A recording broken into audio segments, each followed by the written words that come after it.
नमस्कार प्रेक्षकांनो, मालिकेच्या आजच्या भागामध्ये आपल्याला पाहायला मिळणार आहे की शत्रूची पूर्ण वाट लागणार आहे आणि तेजू आता निंबाळकरांचं घर सोडून सूर्याकडे राहायला येणार आहे। परंतु तेजूने सूर्याला ही जी काही घडलेली गोष्ट आहे ती अजून तरी सांगितलेली नसते, पण तेजू मात्र भयानक अशी वैतागलेली आहे हे आपल्याला पाहायला मिळणार आहे। त्याचबरोबर आई आणि सूर्या या दोघांमधला दुरावा मिटणार आहे।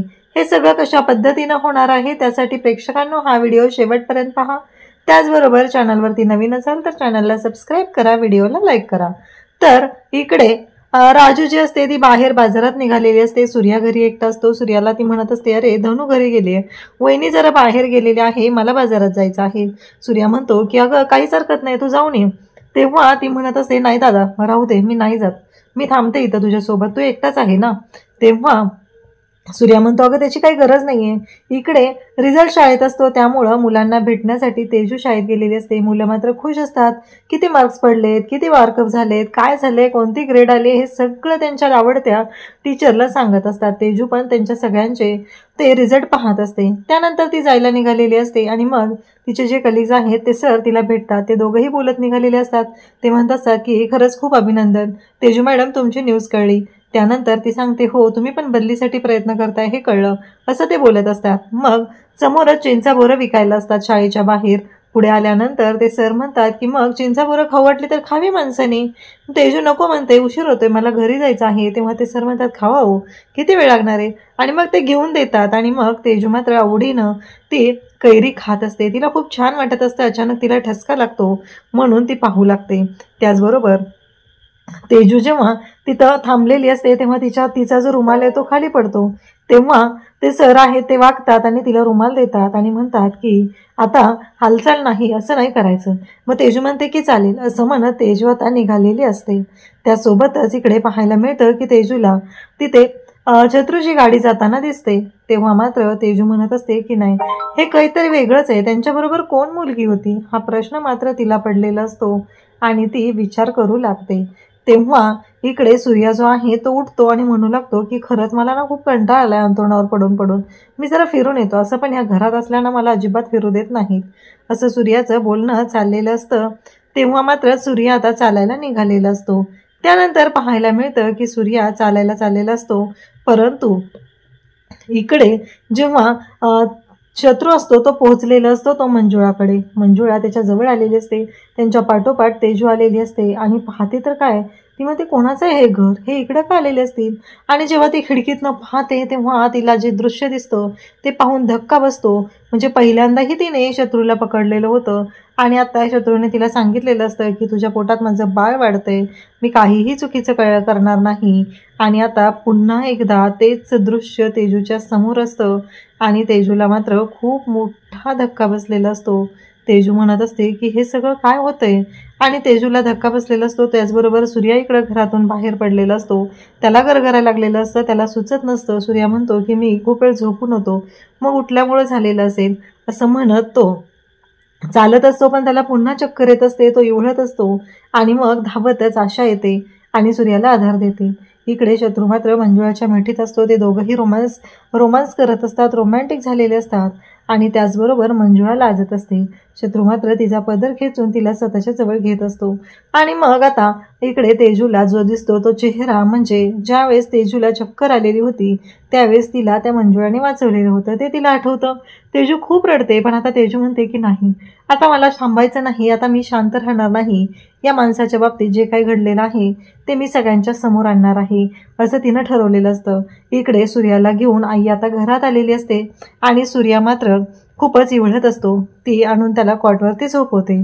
त्यानंतर पाहायला मिळतं की सूर्याला आणून कॉटवरती झोपवलेलं असतं आणि त्यासोबतच इकडे आई मात्र सूर्याशी बोलत असते। सूर्याला सोडून तिथून निघालेले असते तर सूर्या मात्र आईचा हात पकडतो आणि तिच्या मांडीवरती डोकं ठेवून आईला बिलगून झोपी जातो आणि नेमकी तुळजाही आलेली असते, ती पाहत असते। हे दृश्य जेव्हा ती पाहते तेव्हा तिला मात्र धक्का बसलेला असतो, कारण तिला खूप छान वाटत असतं फायनली सूर्या आणि आई दोघंही एकत्र आलेले आहेत। समोरचं ते दृश्य पाहून तुळजा सुखावलेली असते, तिला खूप छान वाटत असतं. तर तेजूला मात्र इकडे खूपच राग आलेला असतो. तेजू खूप वैतागलेली असते, कारण तेजूच्या बाबतीत आज जे काही घडलेलं असतं ते खूपच भयानक असं असतं. आणि त्यासोबतच आपल्याला पाहायला मिळतं की इकडे तेजू येते आणि म्हणते की बस, मला ना खरंच लाज वाटते तुमची. मला ना अशी अपेक्षा नव्हती. मागच्या वेळेस मी तुम्हाला माफ केलं, पण नाही, स्वतःच्या बाळाचा तरी विचार करायचा होता. आणि आता मंजुळाला कळतं की त्यांच्या पोटात जे बाळ वाढते ते तुमचे, माझी फसवणूक केली तुम्ही, मला फसवलंय, मला नादी लावलंय. आता सोडत नसते, अख्ख्या गावाला मी बोंबलून सांगणार आहे की हा माणूस काय आहे ते. असं म्हणत तेजू इकडे मंजुळा खानदेशी कानाखाली वाजवते, ती म्हणजे शत्रूच्या. शत्रू मात्र पाहतच राहतो, कारण मंजुळाने त्याच्या कानाखाली जाळच तसा काढलेला असतो की त्याला कळायचं बंद झालेलं असतं. त्यासोबतच इकडे पाहायला मिळतं की मंजुळा मात्र भयानक अशी चिडलेली असते. ते पाहून शत्रू मात्र धक्का बसल्यासारखा पाहत असतो, पण तो म्हणतो की बास, आवाज बंद करायचा. कसं आहे, मला आता हे प्रकरण निस्तरायचं आहे म्हणून मी, नाहीतर आत्ताच तुझा निकाल लावला असता, उभी चिरील तुला. कुणापुढे शब्दही काढायचा नाहीये. स्वतःचा जीव प्यारा असेल ना तर तोंड बंद करायचं आणि गप्प बसायचं. असं म्हणत त्याने इकडे त्या मंजुळाचा गळा वळलेला असतो. बिचारी मंजुळा कासावीस झालेली असते आणि इकडे शत्रू मात्र तिच्याशी चुकीच्या पद्धतीने वागत असतो. त्यानंतर आपल्याला पाहायला मिळतं की नानांनी 2 तिकीटं काढलेली असतात आणि ती 2 तिकीटं जिमीच्या हातात दिलेली असतात आणि त्याला सांगितलेलं असतं ही तिकीटं घ्यायची, बॅगा भरायच्या आणि निघायचं उद्याच्या उद्या. तेव्हा तो म्हणत असतो की अहो नाना काय आहे हे? तेव्हा नाना सांगितलेलं कळत नाहीये का? नानी म्हणत असते की अहो काय चाललंय तुमचं, काय गरज आहे, दिवस काय वाईट आहेत आणि तुम्ही पोरांना तिकडं पाठवणार आहे. तेव्हा नाना म्हणतात मी विचारलंच नाहीये कोणाला, मी डायरेक्ट सांगितलेलं आहे आणि आता मी जे काही सांगितले ना त्याच पद्धतीनं सगळ्या गोष्टी होणार आहेत, असं स्पष्टपणे ते सांगत असतात. आणि तेव्हा मात्र इकडे जिम त्याचबरोबर नानी सगळेजणच हादरलेले असतात. नाना म्हणत असतात की नाही. तेव्हा जिम म्हणत असतो आपण काय करूया माहिती आहे का, आपण सगळेजण जाऊया. नानी पण तेच बोलते. तेव्हा धनू म्हणते की हो आपण सगळेजणच जाऊया नाना. नाना म्हणतात की हो, सोबतीचीच गरज आहे ना, मी पाहतो कोणाला सोबत द्यायचं आहे ते. इकडे तेजू मात्र घरी आलेली असते, रडत असते. डॅडी पाहत असतात. डॅडींना धक्का बसलेला असतो. डॅडी म्हणत असतात की नाही, काहीतरी वेगळं घडलेलं आहे. आणि डॅडींना ऑलरेडी कल्पना असते, कारण हे सगळं शत्रूने आधीच त्यांना सांगितलेलं असतं. हे फक्त डॅडींचं आता नाटक चालू असतं. आणि इकडे पाहायला मिळतं की शत्रू मात्र त्यांना समजवण्याचा प्रयत्न करत असतो. परंतु इकडे घडतं असं की डॅडी म्हणतात काय झाले. तेव्हा तेजू ओरडून ओरडून सांगते की या माणसाने फसवले मला, माझ्यासोबत माझ्या बाळाशी खोटारडेपणा केलेला आहे. हा माणूस नीच आहे, खालच्या वृत्तीचा आहे, हा कोणत्याही थराला जाऊ शकतो. या भाषेमध्ये तेजू बोलत असते. तेव्हा डॅडी म्हणतात काय चाललंय हे. तेव्हा तेजू म्हणत असते की नाही, मला तुमच्यासोबत राहायचंच नाहीये, मला तुमच्यासोबत संसारच करायचा नाहीये, मी निघून चाललेले आहे. असं म्हणत तेजू आता ते घर सोडून जाते आणि सूर्याकडे येते. डॅडींना मात्र काळजी वाटायला लागलेली असते. ती म्हणत असतात की काय चाललंय, कोणत्या अवस्थेत तुमची बायको घर सोडून गेली, लक्षात येते का तुमच्या, तुमची प्रकरणं तुम्हाला निस्तरता येत नाहीये. तसं म्हणत डॅडी ओरडत असतात आणि शत्रूला शिव्या घालत असतात.